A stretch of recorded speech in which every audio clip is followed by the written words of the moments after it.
Hi everyone, today, let's talk about Jaguar TCS Racing's driver, Sam Bird, who unfortunately won't be taking part in the inaugural Cape Town E-Prix due to the damage sustained to his car during an earlier shunt in qualifying.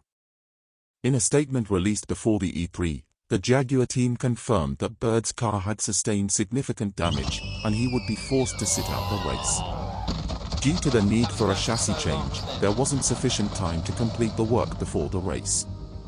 Instead, the team will focus on optimizing Mitch Evans' race. In addition to Bird, the Mahindra-powered cars were also unable to start the Cape Town E-Prix due to safety concerns regarding the rear suspension. This meant that both Mahindra and About Cupra could not take part in the rest of the weekend.